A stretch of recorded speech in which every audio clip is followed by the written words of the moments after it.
warahmatullahi wabarakatuh. Hai teman-teman, perkenalkan nama saya Rahayu Triutami dari kelas Perbankan Syariah 2F dengan NIM 205231227. Di sini saya akan menyampaikan mengenai biografi dari Imam Hanafi.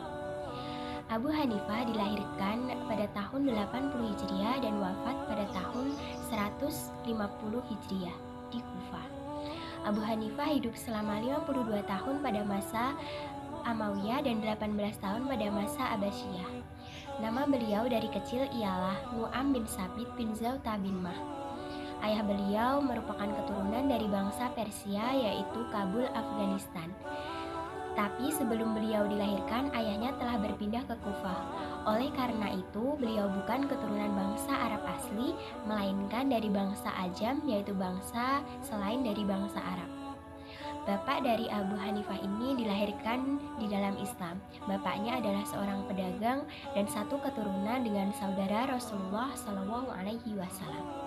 Neneknya Zauta adalah suku atau Bani Tamim, sedangkan Ibu Hanifah tidak dikenal di kalangan ahli-ahli sejarah. Tapi walau bagaimanapun juga, beliau tetap menghormati dan sangat taat kepada ibunya. Abu Hanifah mempunyai beberapa orang putra, di antaranya ada yang bernama Hanifah. Maka karena itu beliau diberi gelar oleh banyak orang dengan sebutan Abu Hanifah. Itu hanya menurut satu riwayat saja.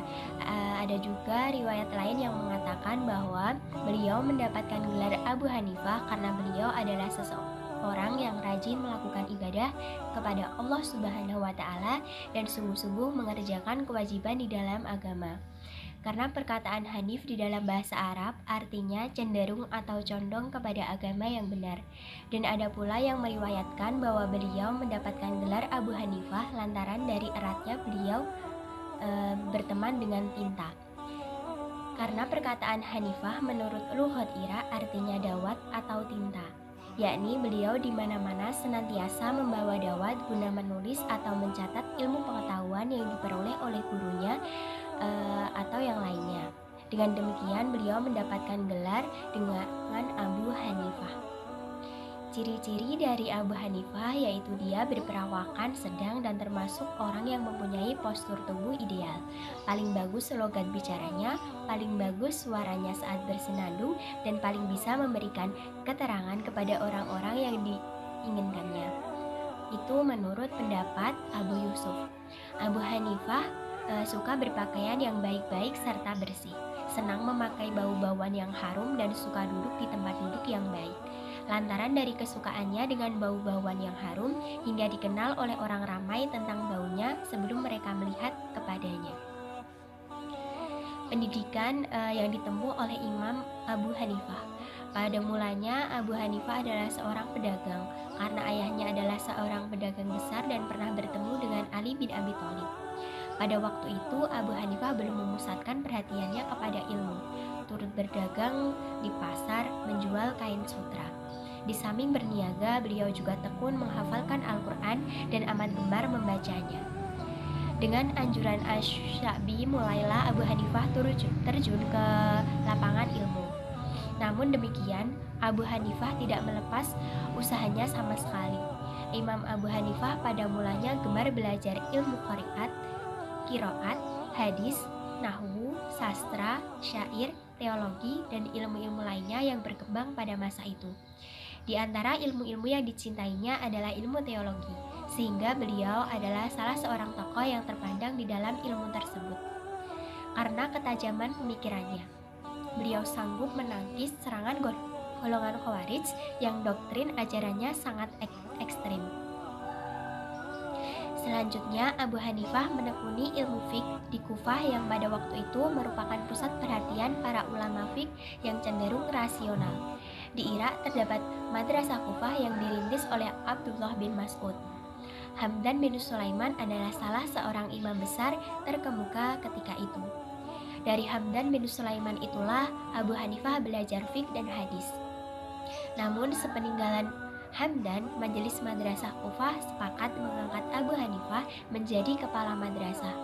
Selama itu ia mengabdi dan banyak mengeluarkan fatwa dalam masalah fiqh. fatwa-fatwanya ini merupakan dasar utama dari pemikiran madhab Hanafi yang dikenal sampai sekarang ini.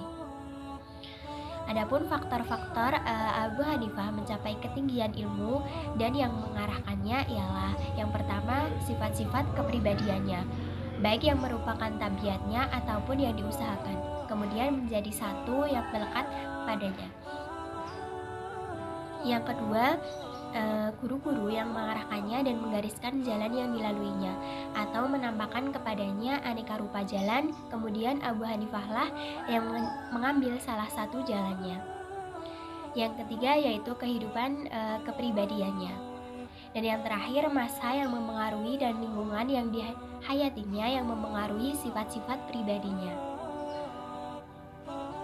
Sekarang kita membahas mengenai sifat-sifat yang dimiliki oleh Abu Hanifah.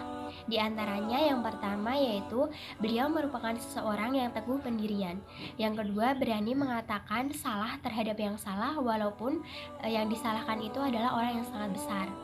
Yang ketiga, mempunyai jiwa merdeka, tidak mudah larut dalam kepribadian orang lain. Yang keempat, suka meneliti suatu hal yang dihadapi, tidak berhenti pada kulit-kulit saja, tetapi harus mendalami keseluruhannya. Yang kelima, yaitu mempunyai daya tangkap luar biasa untuk mematahkan hujah lawan. Pada awalnya, Abu Hanifah mempelajari ilmu pengetahuan yang bersangkut paut dengan hukum-hukum keagamaan, kemudian mempelajari pengetahuan tentang kepercayaannya kepada Tuhan atau sekarang disebut dengan ilmu kalam, dengan sedalam-dalamnya. Kemudian Abu Hanifah memiliki pandangan lain, yakni hati sanubarinya tertarik mempelajari ilmu fiqh, ialah ilmu agama yang di dalamnya hanya selalu membicarakan atau membahas soal-soal yang berkenaan dengan hukumannya, baik yang berkenaan dengan urusan ibadah maupun berkenaan dengan urusan-urusan muamalat atau masyarakat. Kecerdasan Imam Abu Hanifah bukan hanya mengenai hukum Islam, namun menurut satu riwayat beliau juga terkenal sebagai orang yang pertama kali memiliki pengetahuan tentang cara membuat baju ubin. Benteng-benteng di kota Baghdad pada masa pemerintahan Al-Mansur, seluruh dindingnya terbuat dari batu ubin yang dibuat oleh Abu Hanifah. Selanjutnya mengenai guru-guru Imam Abu Hanifah. Yang pertama yaitu Abdullah bin Mas'ud yang berasal dari Kufah, yang kedua Ali bin Abi Thalib juga Kufah, ketiga Ibrahim Al-Nakai yang wafat pada tahun 95 Hijriah, yang keempat Amir bin Syarahil Al-Sya'bi yaitu wafat pada tahun 104 Hijriah. Selanjutnya Imam Muhammad bin Abu Sulaiman yang wafat pada tahun 120 Hijriah. Yang keenam Imam Atha bin Abi Robi'ah yang wafat pada tahun 114 Hijriah. Yang ketujuh Imam Nafi Maulana Ibnu Umar wafat pada tahun 117 Hijriah. Yang kedelapan Imam Salamah bin Kuhail. Yang kesembilan Imam Khotodah. Yang kesepuluh Imam Robi'ah bin Abdurrahman, dan masih banyak lagi ulama-ulama besar lainnya. Tadi sudah membahas mengenai guru-guru dari Imam Hanafi, sekarang mengenai murid-murid dari Imam Hanafi. Murid-murid Imam Hanafi yang paling terkenal yang pernah belajar dengannya diantaranya ialah yang pertama Imam Abu Yusuf Ya'qub bin Ibrahim Al-Ansari, yang kedua Imam Muhammad bin Hasan bin Farqad Asy-Syaibani, yang ketiga Imam Zafar bin Hudzail bin Khais Al-Kufi, yang keempat Imam Hasan bin Ziyad Al-Lului. Karya-karya dari Imam Abu Hanifah. Kitab-kitab yang ditulisnya sendiri antara lain yang pertama Al-Faraid, yang khusus membicarakan masalah waris dan segala ketentuannya menurut hukum Islam. Yang kedua Asyurut, yang membahas mengenai perjanjian. Yang ketiga yaitu Al-Fiqh Al-Akbar, yang membahas ilmu kalam atau teologi yang diberi syarah atau penjelasan oleh Imam Abu Mansur Muhammad Al-Maturidi dan Imam Abu Al-Muntaha Al-Maula Ahmad bin Muhammad Al-Maknisawi. Adapun ciri khas fikih Imam Abu Hanafi adalah berpijak kepada kemerdekaan berkehendak, karena bencana paling besar yang menimpa manusia adalah pembatasan atau perampasan kemerdekaan. Dalam pandangan syariat wajib dipelihara. Metode istinbat hukum Imam Abu Hanifah. Pola pemikiran Imam Abu Hanifah di dalam menetapkan hukum sudah tentu sangat dipengaruhi latar belakang kehidupan serta pendidikannya. Juga tidak terlepas dari sumber hukum yang ada. Abu Hanifah dikenal sebagai ulama al-ra'i dalam menetapkan hukum Islam baik yang diistinbatkan di dalam Al-Quran maupun hadis. Beliau juga menggunakan nalar.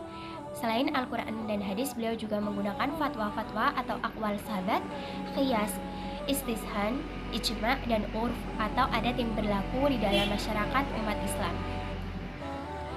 Yang terakhir kita akan membahas mengenai penilaian para ulama terhadap Abu Hanafi. Yang pertama, menurut Al-Fudail bin Iyad berkata, Abu Hanifah adalah seorang yang ahli fiqh dan terkenal dengan keilmuannya itu.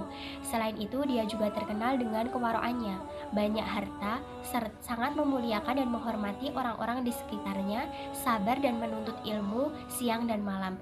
Banyak bangun di malam hari, tidak banyak berbicara, kecuali ketika harus menjelaskan kepada masyarakat tentang halal dan haramnya suatu perkara. Dia sangat piawai dalam menjelaskan kebenaran dan tidak suka dengan harta para penguasa. Yang kedua, menurut Fudail bin Iyad berkata, Abu Hanifah adalah seorang yang faqih, terkenal dengan waroknya, termasuk salah seorang hartawan, sabar dalam belajar dan mengajarkan ilmu, sedikit bicara, menunjukkan kebenaran dengan cara yang baik, menghindari diri dari harta penguasa. Qais bin Rabi juga mengatakan hal yang serupa dengan perkataan Fudail bin Iyad. Mungkin hanya itu yang dapat saya sampaikan mengenai biografi dari Imam Hanafi.